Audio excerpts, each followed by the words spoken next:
DGP గారు కూడా ఆలోచించాలి. ఇది మంచి పద్ధతి కాదు. ఇది ప్రభుత్వాలు వస్తాయి పోతాయి, ముఖ్యమంత్రులు వస్తారు పోతారు, పార్టీలు మారుతూ ఉంటాయి. కానీ మీరు మాత్రం మీ విధి ఎట్లా ఉంటుందో అట్లా నిర్వర్తించాలి. మరి మీరు ఎట్లా ప్రైవేటుగా ఒక పార్టీ నాయకులకు మీరు ఎస్కాట్లు ఇచ్చి సెక్యూరిటీ ఇచ్చి గెలిచిన ఎమ్మెల్యేలకు ఆ నియోజకవర్గాల్లో సెక్యూరిటీ ఎస్కాట్ ఇవ్వకపోవడం అన్యాయం అని చెప్పి నేను స్పీకర్ గారికి రిక్వెస్ట్ చేయడం జరిగింది, తెలపడం జరిగింది. మరి ఎవరైతే ఏ పార్టీ ఎమ్మెల్యే అయినా సరే అధికార పార్టీ ఎమ్మెల్యేలు ఎక్కడన్నా ఉంటే వారికి ఎస్కాట్ వాహనాలు ఇస్తున్నారు, సెక్యూరిటీ ఇస్తూ ఉన్నారు.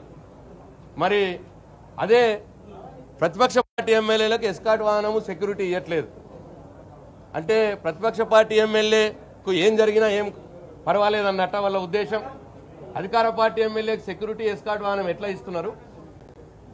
బీఆర్ఎస్ పార్టీ ఎమ్మెల్యేలకు సెక్యూరిటీ ఎస్కాట్ వాహనం ఎందుకు ఇవ్వట్లేదు అని చెప్పి మేము అడుగుతా ఉన్నాం.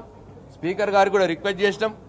ఎవరిదైనా ఒకటే, లా అండ్ ఆర్డర్ ప్రాబ్లం వస్తే ఏ ఎమ్మెల్యేదైనా ఒకటే, అధికార పార్టీ అది ప్రతిపక్ష పార్టీ అని ఉండదు.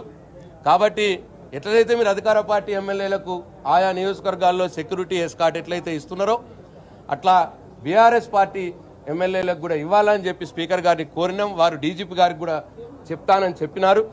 మరి 3 విషయాల్లో లీడర్ ఆఫ్ అపోజిషన్ గౌరవానికి తగ్గట్టుగా వారికి ఆఫీస్ ఇవ్వాలని చెప్పి కోరుతా ఉన్నాం మరొకసారి.